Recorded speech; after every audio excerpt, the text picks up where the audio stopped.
Good evening. It is Thursday, June 6th. Time for My Censored World number 4. Editing Children, Being a Parent in the PC Age. Going to talk about my son, my only child. He's 9. Talk about his years growing up in Portland, Oregon. My favorite city in the world, but also a home to the most dangerous thing, a barrier to conversing, censorship, a tyrannical fascist end to conversing, disallowing the opportunity to peacefully coexist, disallowing the only chance, the only path that prevents slavery, that prevents war, conversation, the ability to understand each other and move forward. This city, this state is a capital of hypocritical hate. And my son gets to experience it in all its glory, which, honestly, it's lucky for him. He has the protection of the American Constitution. First Amendment, freedom to assemble, freedom to speak, freedom of religion. The First Amendment protects him. He is, and will be allowed to thrive and rise and learn and experience because he is fragile, resistant. He is a child. They thrive under duress. Do not treat children like china, especially before they're teenagers, because if you spoil them and they do not grow before those hormones take over, they will be bastards and bitches. They will be problems. They will be teenager monsters. Combine teenager and monsters. Maybe just say teenagers. I do not expect to control my child. I hope to influence him. Man, he is a sensitive child, and it's understandable. Only child, sensitive in this politically correct environment. Of course, he is very sensitive to bullying. I tease him little bit, little things, and it's hard for him to accept, and that's worrisome. Banter is important. Humor is important. Teaching him to not overreact to casual comments is tough. It's best done with peers. That's where the can't control, just influence comes in. It's his peers, it's interaction with other people, his age, older, younger, but other children is vital. And those children, it's got to be in a healthy, independent environment, and that is not the subservient to the rules of school place.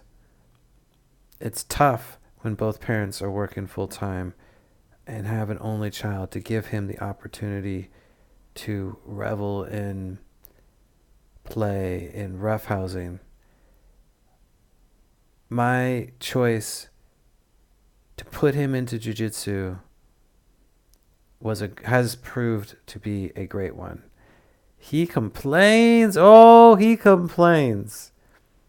I mean, he complains about everything from brushing teeth, going to bed too early. I can't sleep. I want some screen time. Boy, does he complain about jiu-jitsu. But almost every time I see him, he's enjoying himself.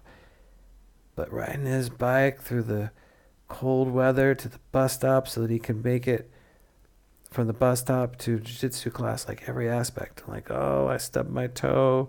Oh, I sprained my wrist. All those little things. It's character building. It's got to be done now. He's 9. He will not be preteen for long. A few more years, and whatever gains have been made will be tested. The levees will be tested. The hurricane of hormones will descend. And I'm proud of him. I love him. He is my only son. He is vicariously me again. A living movie of what I could be presently. It's he will grow into a post PC world. I believe this. The pendulum is swinging back. I see him pushing back against the censorship, the restrictions on what he can say, on the love he has for World War II, the love he has for historic violence, for guns and weapons and hunting and all those things that zombies, like what kid doesn't love zombies, boy or girl? Death is a wondrous thing for children to, death and violence, they're wondrous things for children to converse and have a part of their games, to help them conceive and understand of these very real adult things. It's maturing is a process that takes their whole lives. If we rob them, if we put them in a bubble and censor their experiences until they turn 18, they are starved of life. Always have your child's back. Always be there for them. This is vital and important. I provide this service for my son. I will always be there for him. But I am not here to baby him. If he needs a hug and a cry and a cuddle, his mom's there for him. And, maybe I'm there on occasion. But for the most part, I am saying, get back in there, boy. You've got another foot you can hop on. You've got another hand. You've got another eye. Just keep on trying. Keep on trucking along. When someone hurts your feelings, sticks and stones, they may break your bones, but words will never hurt you. Well, in this world, words will destroy you worse than sticks and stones ever could. They will taint your legacy forever, at least in theory. I have my own theory that there's going to be so many words out there. After a few more lifetimes, it'll just be a sea of static, like a TV, an old school TV left on after the stations have closed shop. Static. Google can buy our static. It'll be endless, forever, an ocean of it. Censorship is a short-term, knee-jerk, conservative, fascist, stupid response.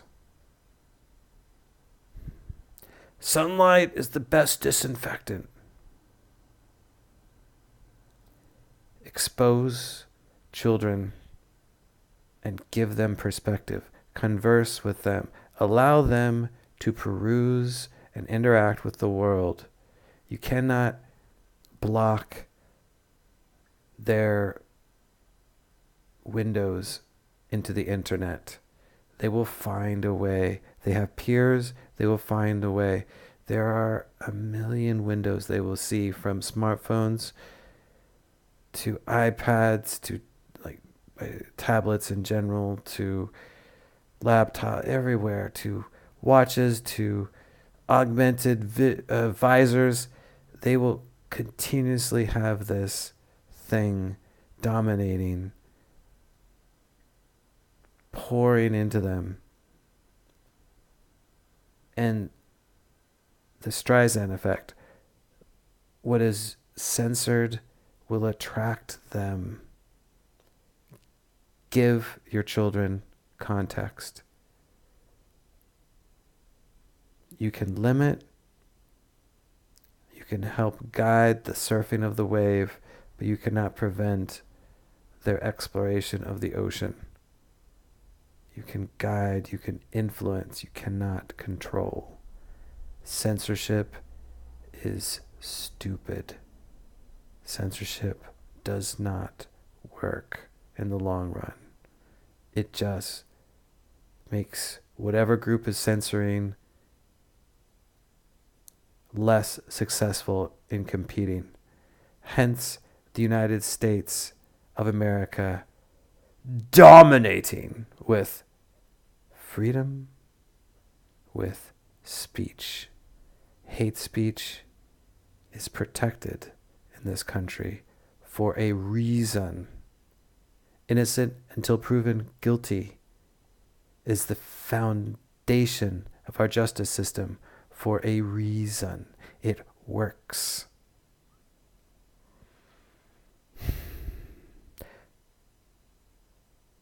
Public platform, what is it for Facebook and YouTube and Twitter? Publisher, right. Public platform versus publisher. When they are deciding what my son has access to, when they are censoring, they are choosing to be a publisher. They are taking the responsibility, these social media companies, and it is a huge mistake. I mean, this is a current event issue, the newest ad apocalypse happening to YouTube. And it's going to affect what my son sees. It's going to affect his knowledge of the world. It's hard for me to understand how important censorship and access to information is to my son through the internet. It's not like when I was a kid where I could have an encyclopedia as a neutral reference point. Now even something like Wikipedia is being changed by the whims of populism and the culture war, and how censorship is a part of the culture war is a big part of that. I'm rambling on. The next video is the last one of this censorship series, and then I'll move on. It's a hard one. It's a hard one to encapsulate. Try to make it personal. My personal censorship experience in Portland, Oregon, in a capital, not the capital, a capital of PC culture, gone awry, excessive. It's a great city. Still my favorite city in the world. But man, oh man, we got some problems. Respect enough to listen, to converse, Avoid conflict by allowing conversation, and don't wuss out. Words are not going to break your skull. It is not violence. It is vowels on the tongue. It is consonants clicking. These sonic vibrations do not shatter bone. This isn't the Dune movie. I hope the remake's good, by the way. All right, I'm falling asleep here. I will see you later. Next video I'm going to do tomorrow morning is a writing update. And boy, I've got a fantastic riddle that I will include, showcasing my skills as a creator, as an artist. You cannot censor what you cannot understand. You cannot censor